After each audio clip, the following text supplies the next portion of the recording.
Escuela Bíblica a la luz de la palabra, escudriñando las Escrituras.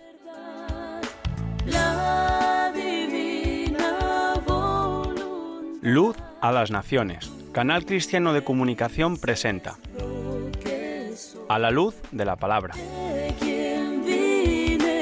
Un estudio expositivo de la palabra de Dios, una presentación minuciosa de toda la Escritura.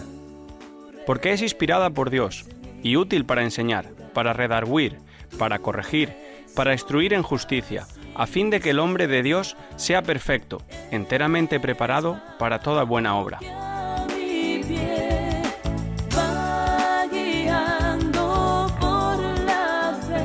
Escuela Bíblica a la luz de la palabra, edificando sobre la roca.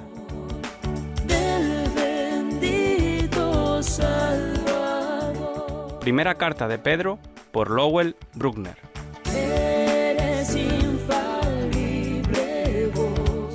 Siendo renacidos, no de simiente corruptible, sino de incorruptible, por la palabra de Dios, que vive y permanece para siempre. Porque toda carne es como hierba, y toda la gloria del hombre como flor de la hierba. La hierba se seca, y la flor se cae, mas la palabra del Señor permanece para siempre. Y esta es la palabra que por el Evangelio os ha sido anunciada. Primera carta de Pedro, capítulo 1, versículos 23 al 25.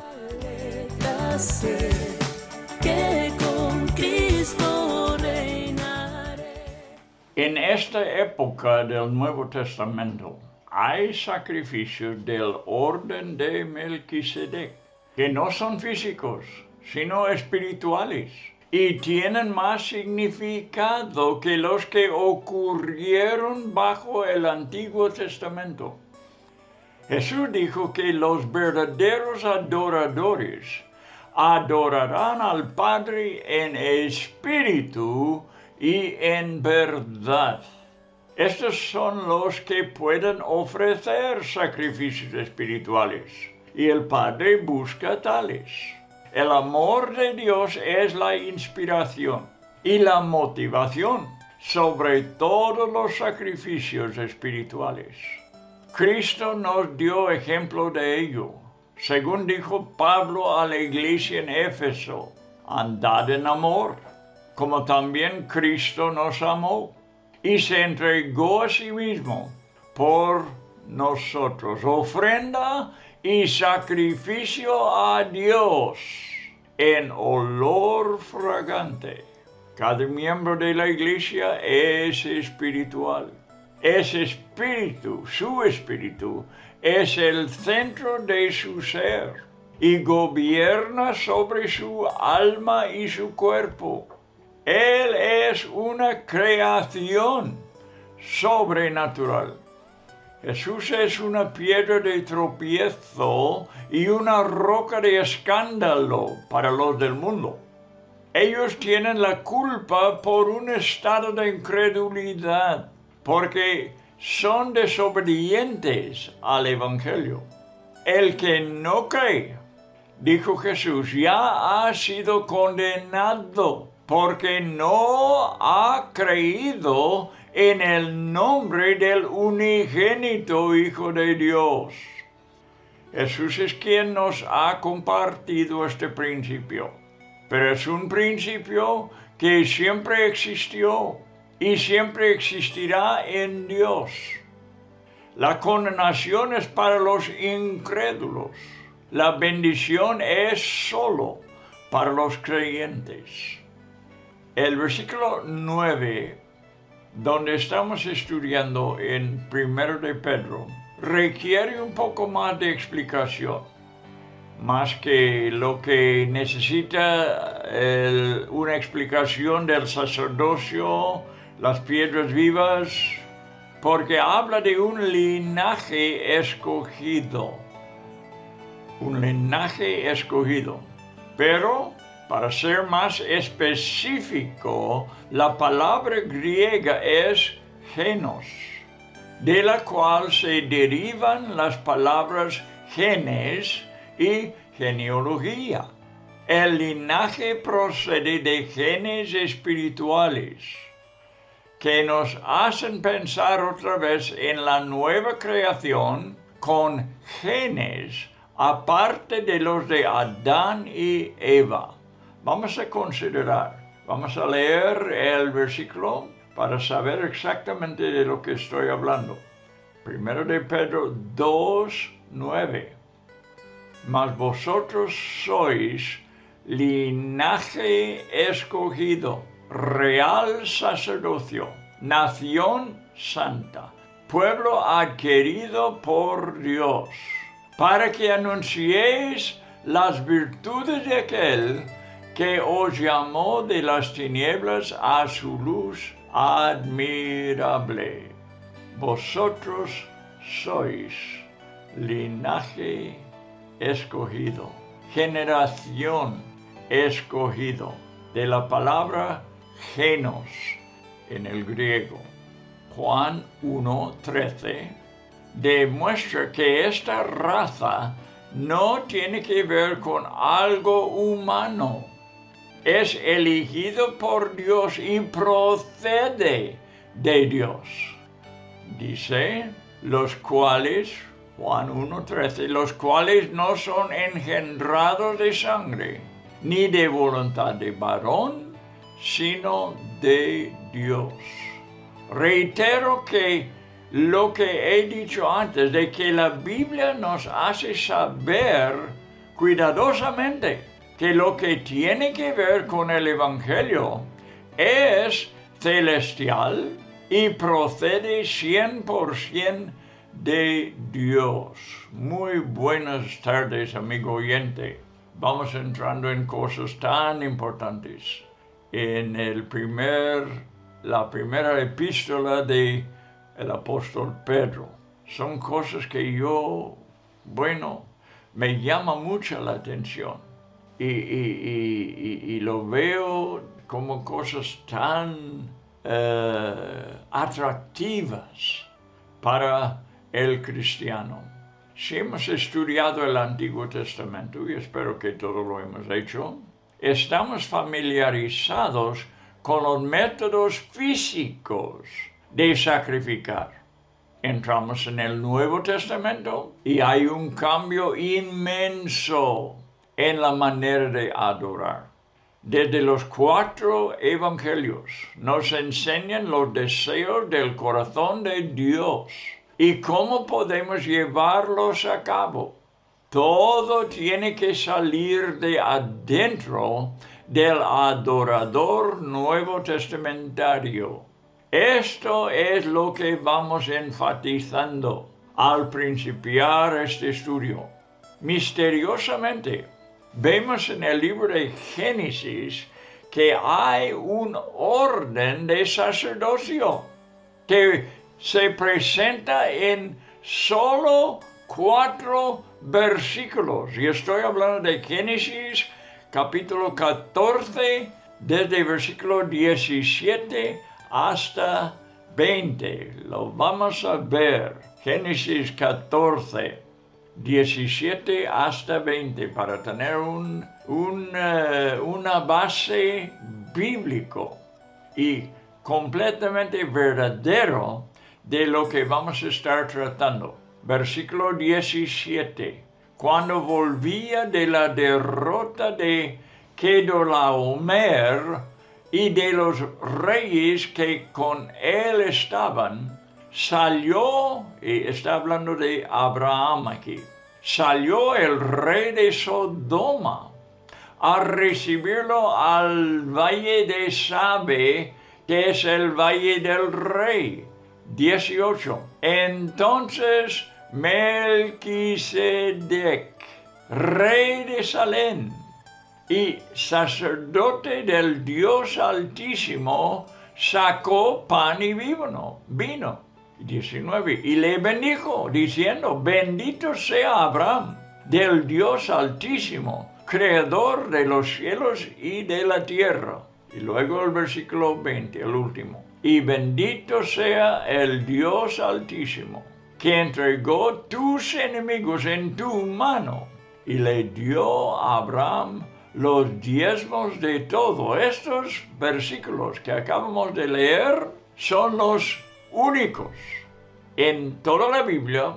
Claro, estamos leyendo del libro de Génesis del Antiguo Testamento, pero los únicos que tienen que ver con Melquisedec. Se llama el orden. Este es lo que estamos viendo aquí. Melquisedec, rey de Salem y sacerdote del Dios Altísimo. Te digo, se llama el orden de Melquisedec y se contrasta con todo lo demás que se enseña en el Antiguo Testamento del sacerdocio levítico. ¿Cuánto tenemos en todo el Antiguo Testamento del sacerdocio levítico? Pero aquí nos está diciendo que estos 4 versículos son contrastados con todos los de los levíticos y son superiores. En un solo versículo más, que es Salmos 110 y versículo 4, menciona Melquisedec por última vez. Vamos allí un poco. Salmo 110, 4. Que es la última vez, como digo, que se menciona este nombre, Melquisedec. Génesis y un versículo en Salmo es todo lo que tenemos en el Antiguo Testamento sobre este sacerdote. El escritor de Hebreos dedica un capítulo 7, enseñándonos la importancia de su orden. Nos instruye que el sacerdocio de Jesús es del orden del Melquisedec y es sumamente superior al sacerdocio levítico. Es un estudio que me fascina porque ilustra cómo Dios utiliza algo que parece muy pequeño e insignificante para enseñar las cosas más destacadas. Pedro nos enseña que la iglesia se distingue como un edificio hecho de piedras vivas. Jesucristo siendo la piedra viva del ángulo. El apóstol instruye cuidadosamente que está hablando de una casa espiritual, que también es un sacerdocio santo, que ofrece sacrificios espirituales. Todo esto es representado por Melquisedec. Jesús enseñó a la samaritana, curiosamente, que la verdadera adoración no sale de Jerusalén por los judíos, y mucho menos del monte Gerizim, donde adoraron los samaritanos. Dijo Jesús en capítulo 4 a la samaritana, versículos 23 y 24, mas la hora viene, y ahora es, y sigue siendo, cuando los verdaderos adoradores adorarán al Padre en espíritu y en verdad, porque también el Padre tales adoradores busca que le adoren. Fue una tremenda verdad revelada a esta mujer. Cada religión que enfatiza cosas físicas y exteriores no ha podido reconocer lo que la Biblia nos presenta y es lejos de cumplir la voluntad de Dios. Su voluntad se cumple espiritualmente. Anteriormente, al comentar sobre Isaías 8:18, mencioné que somos sacerdotes y reyes. Melquisedec fue rey y sacerdote. Los levíticos no eran reyes. Y Jesús fue sacerdote, del mismo sacerdocio, y también fue rey. Igual que los judíos son una nación física, la iglesia es una nación santa y espiritual, separada de las otras naciones del mundo para Dios. Recuerda siempre que lo que es espiritual existió antes que lo material y por eso es superior. El pueblo adquirido por Dios consiste en lo que hemos hablado. ¿Recuerda la definición del diccionario griego? Que estos sacerdotes que están con el sumo sacerdote son un fenómeno que muestra el poder de Dios. Nuestro propósito en la tierra es anunciar las virtudes de Jesucristo, quien nos llamó fuera de las tinieblas porque Él es digno. Apocalipsis 5, 9 y 10 habla de esta manera. Digno eres de tomar el libro y de abrir sus sellos, porque tú fuiste inmolado y con tu sangre nos has redimido para Dios de todo linaje y lengua, pueblo y nación, y nos has hecho para nuestro Dios reyes y sacerdotes, y reinaremos sobre la tierra. Apocalipsis 5, 9 y 10. Pedro proclamó otra vez nuestra maravillosa transformación. Dice que en otro tiempo no erais pueblo, pero que ahora sois pueblo de Dios. Que en otro tiempo no habíais alcanzado misericordia, pero ahora habéis alcanzado misericordia. Ese es el versículo 10. Primero de Pedro 2:10. Vosotros que en otro tiempo no erais pueblo, pero que ahora sois pueblo de Dios, que en otro tiempo no habíais alcanzado misericordia, pero ahora habéis alcanzado misericordia. Pablo declara lo mismo en Efesios 2:12. Él dice, en aquel tiempo estabais sin Cristo, alejados de la ciudadanía de Israel y ajenos a los pactos de la promesa, sin esperanza y sin Dios en el mundo. Como Israel, nosotros somos el pueblo de Dios y participantes de su rica misericordia. Escucha. Como vosotros también en otro tiempo erais desobedientes a Dios, pero ahora habéis alcanzado misericordia por la desobediencia de ellos. Y aquí está hablando de los judíos. Así también estos ahora, los judíos, han sido desobedientes. ¿Para qué? Por la misericordia concedida a vosotros, los gentiles, la iglesia. Ellos también alcancen, es futuro, alcancen misericordia, porque Dios sujetó a todos en desobediencia para tener misericordia de todos.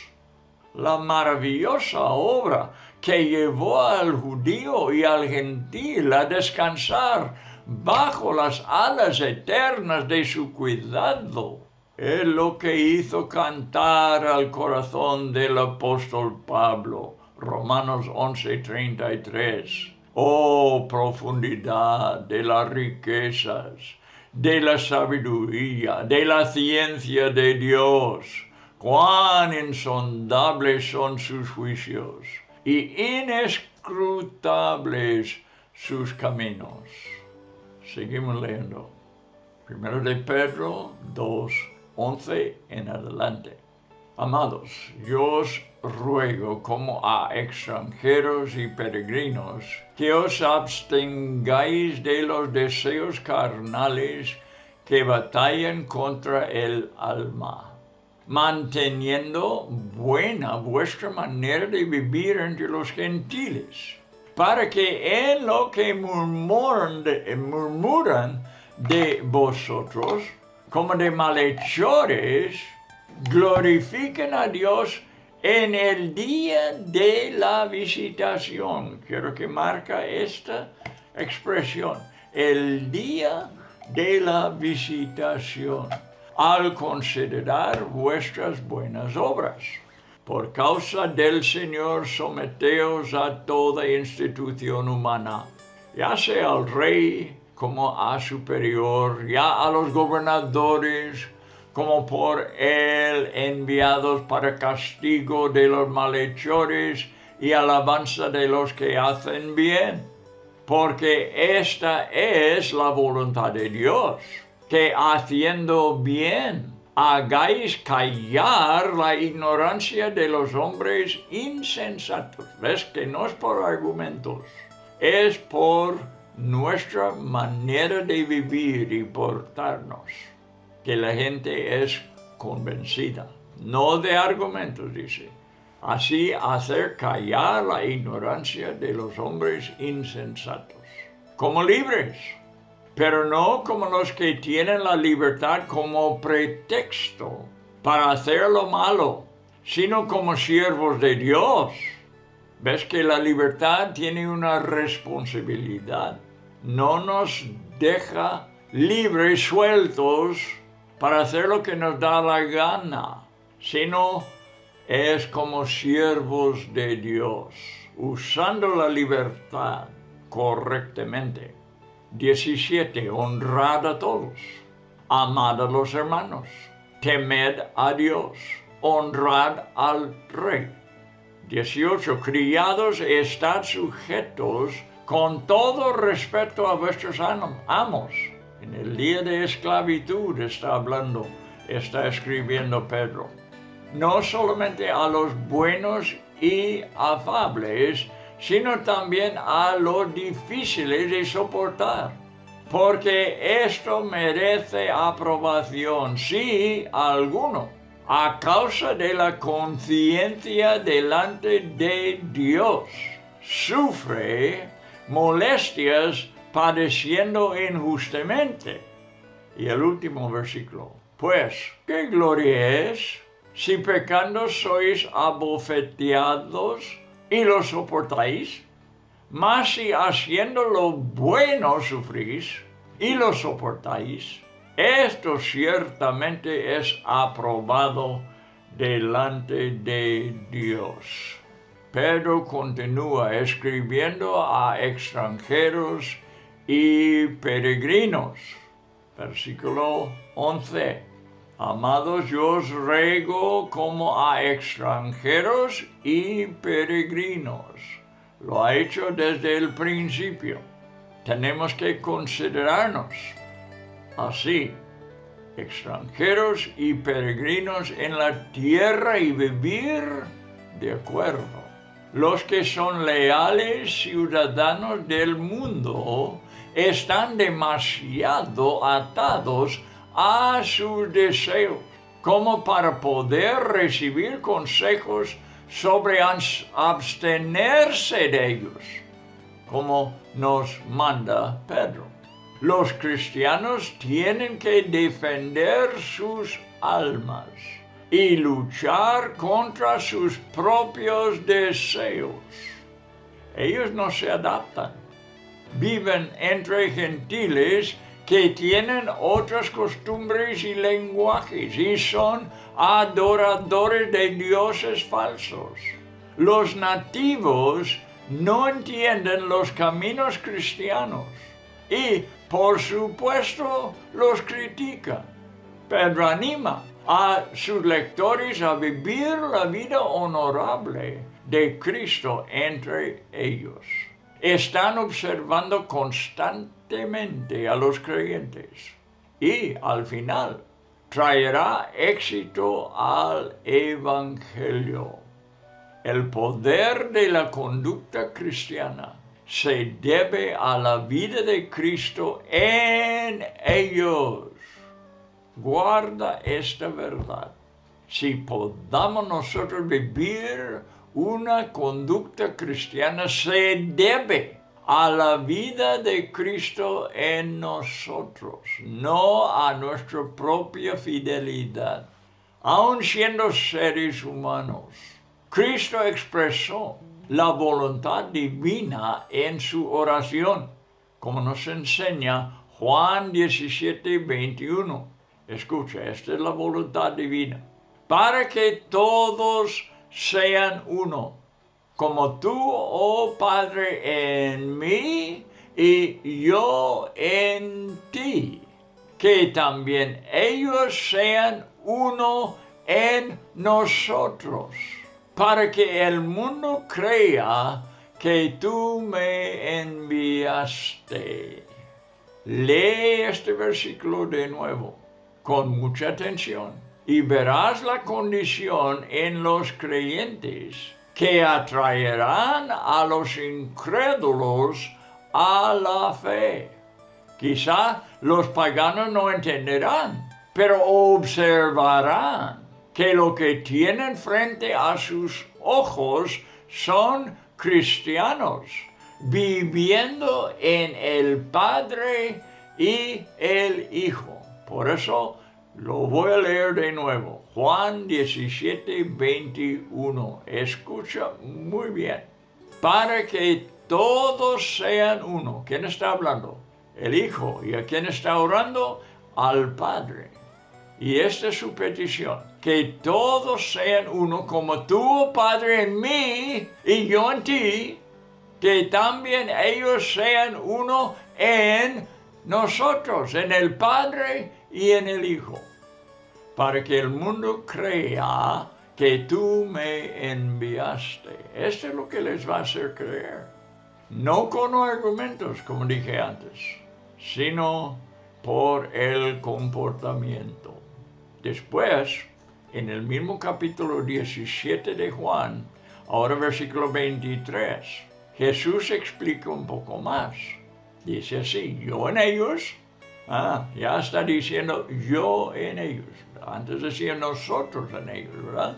Aquí él específicamente habla de sí mismo. Yo, el Hijo, en ellos. Y tú en mí, el Padre en el Hijo. Para que sean perfectos en unidad, porque Él está en nosotros y el Padre está en Él.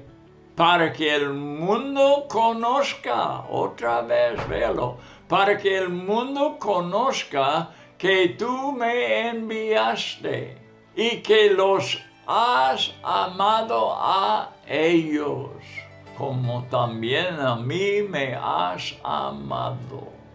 Otra vez, estudia la petición con cuidado y verás al Padre manifestándose en el Hijo. También verás al Hijo morando en los creyentes, uniéndoles con la divinidad. La gente a su alrededor verá un fenómeno que jamás han conocido. Hombres de presagio hemos aprendido antes.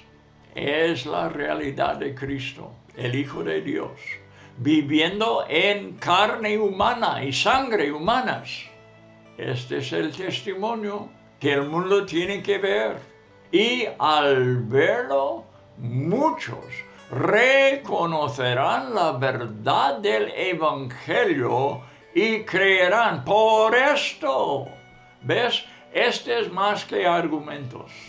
Este es más que discusión. Es la forma de vivir, viendo en seres humanos la vida divina de Dios. Un día de visitación es lo que muchos de nosotros estamos anhelando vivir. Isaías nos dio la promesa de Dios. Isaías 44:3. Dijo, yo derramaré aguas sobre el sequedal y ríos sobre la tierra árida. Mi espíritu se ve aquí, en la última parte del versículo 3 de Isaías 44, que no está hablando de aguas naturales, porque sigue diciendo, mi espíritu derramaré. El agua es el agua del Espíritu Santo. Mi espíritu derramaré sobre tu generación y mi bendición sobre tus renuevos. Repito, es Isaías 44:3. Ahí está la profecía, hablando de este tiempo en que hay un día de visitación a los creyentes. Lee el capítulo 64 de Isaías y verás el apasionado ruego del profeta por una visitación divina, empezando en los versículos del 1 hasta 3. Oh, escucha, oh, si rompieses los cielos y descendieras, para que hicieras notorio tu nombre a tus enemigos. ¿Ves? Hicierais notorio tu nombre a tus enemigos. Y las naciones temblasen a tu presencia. ¿Qué estamos hablando aquí? De una visitación, de lo mismo que habla Pedro. Cuando haciendo cosas terribles, cuales nunca esperábamos, descendiste. Los isleños de las Hébridas unieron estas dos porciones de Isaías en una oración poderosa, pidiendo que el cielo fuese derramado sobre la tierra. Duncan Campbell, un predicador que dio testimonio de la respuesta a su oración, relató del avivamiento que hubo sobre la iglesia, que enseguida atrajo a la gente del mundo. No pudieron resistir al ver la mano de Dios sobre su pueblo. ¿Ves qué realidad es lo que estamos aprendiendo aquí? Comprobado en las Escrituras, en las profecías, en Isaías. Y dicho por el gran apóstol Pedro al decir al hablar del día de la visitación. Dios visitando de nuevo su pueblo. Los jóvenes abandonaban los bailes y otros lugares de pecado. Se cerraron las tabernas y las multitudes no solamente inundaron las iglesias, sino que cientos de personas se reunieron sin una invitación en el campo y en las calles de los pueblos, atraídos por el Espíritu Santo. Esta es la visitación de la que habla Pedro en versículo 12. Quiero que lo note otra vez. Esto es ya después de la venida de Cristo al mundo. Y no está hablando de su segunda venida, pero está hablando de una visitación. Voy a leerlo. Versículo 12, cáptelo por favor. Manteniendo buena vuestra manera de vivir entre los gentiles, para que en lo que murmuran de vosotros como de malhechores, hay un cambio.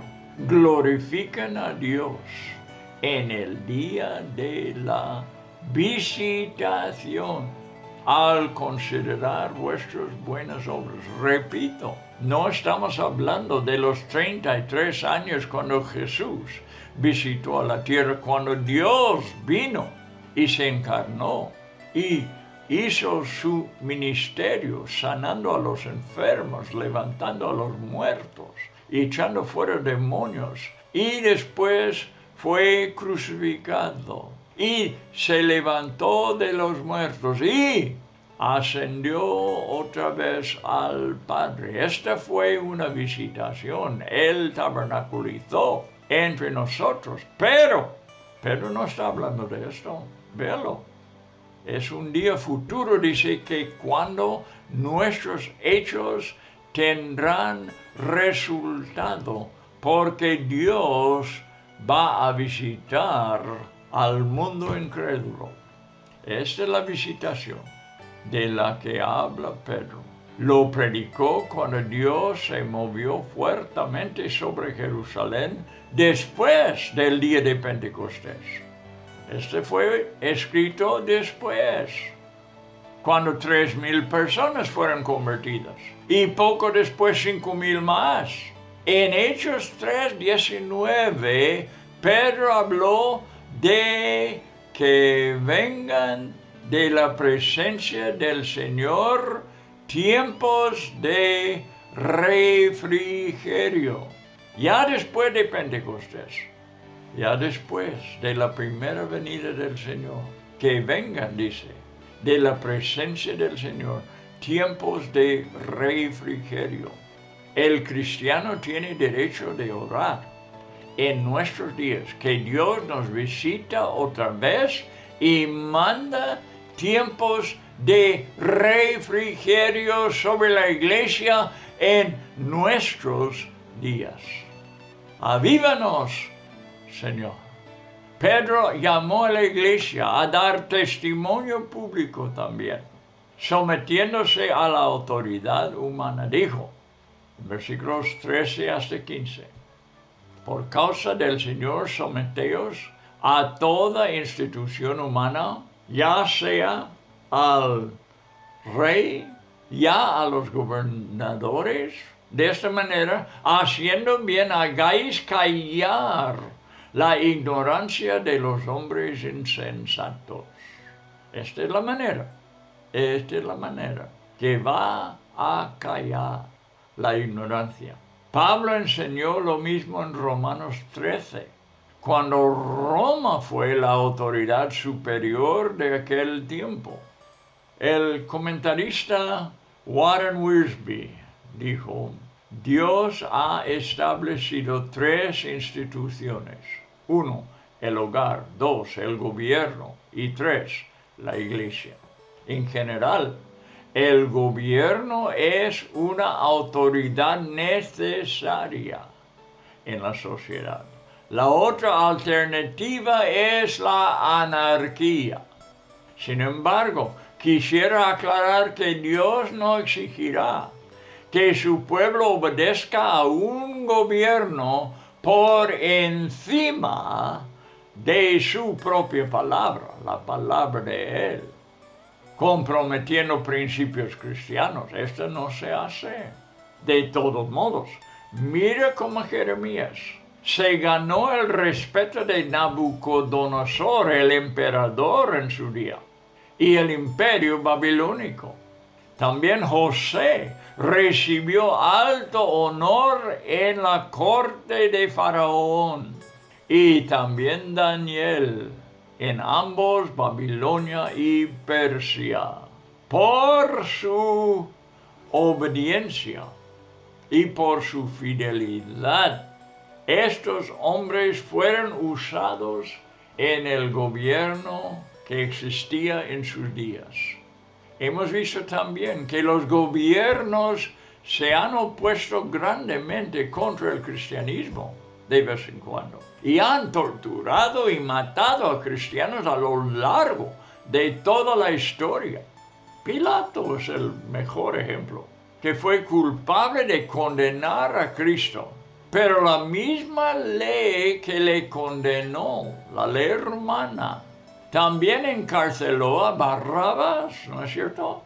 La ley que crucificó a Jesús también crucificó justamente a 2 ladrones, así que estaba obrando el bien y lo malo al mismo tiempo. Pablo fue rescatado por un capitán romano, quien le protegió de los judíos con 200 soldados. le transportó fuera del país a Cesarea.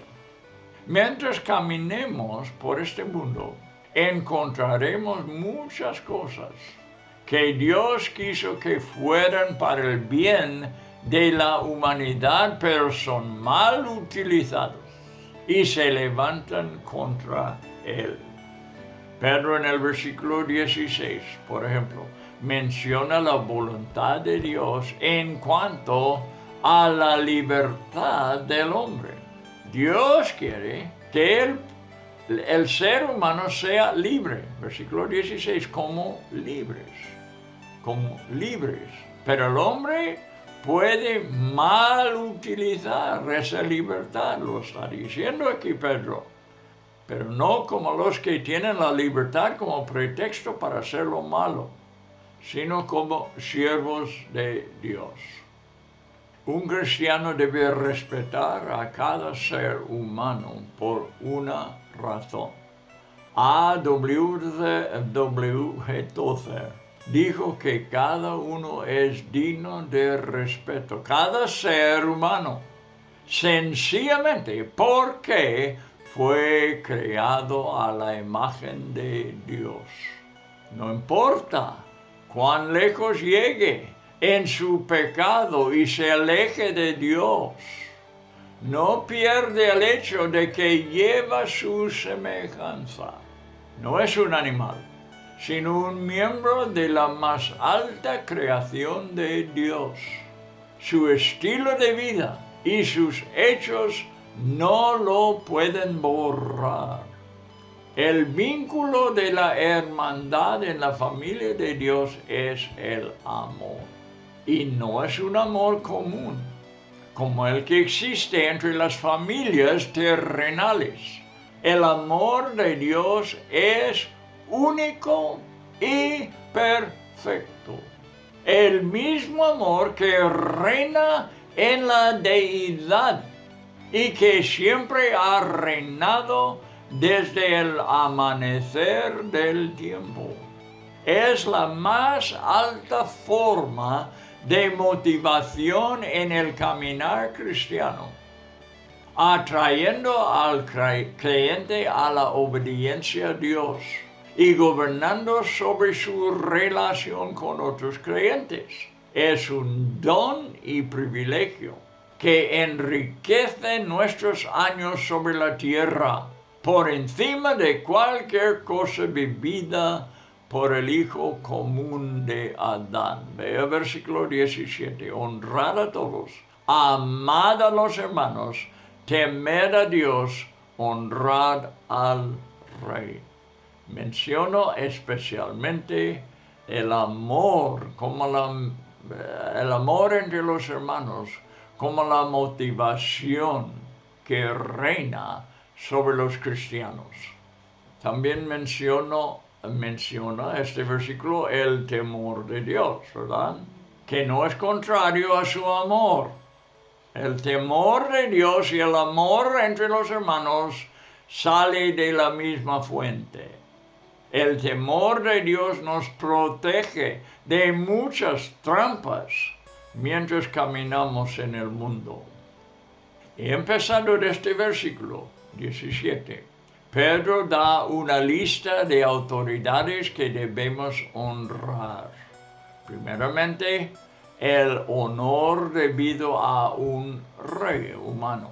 En el versículo 18 hay un temor piadoso que los siervos de casa deben guardar hacia sus amos.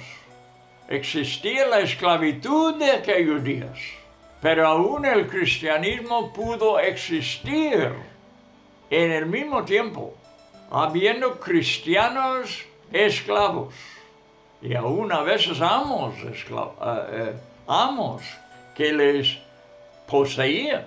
La palabra griega para amos aquí es, escúchalo, déspotes.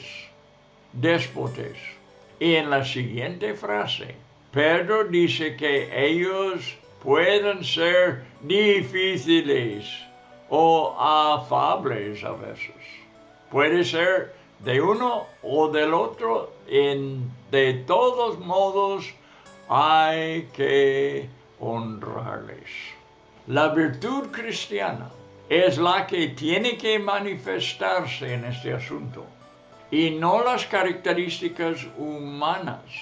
Esto no se hace el carácter humano, se hace por la naturaleza divina en el cristiano. Solamente el siervo nacido de nuevo puede someterse de esta forma. Muchas veces la Escritura aconseja al cristiano a reaccionar positivamente cuando es maltratado. Dios le capacita con una habilidad sobrenatural por medio de Cristo que vive en él. Este es el secreto. En los versículos 19 y 20, Pedro da instrucciones claras a favor de esta virtud. Jesús enseñó de ella en los evangelios. Y quisiera poner Lucas capítulo 6, 32 hasta 36 delante de vosotros. Dice Jesús: porque si amáis a los que os aman, ¿qué mérito tenéis? Porque también los pecadores aman a los que los aman. Esto es fácil, naturalmente. Y si hacéis bien a los que os hacen bien, ¿qué mérito tenéis? Porque también los pecadores hacen lo mismo.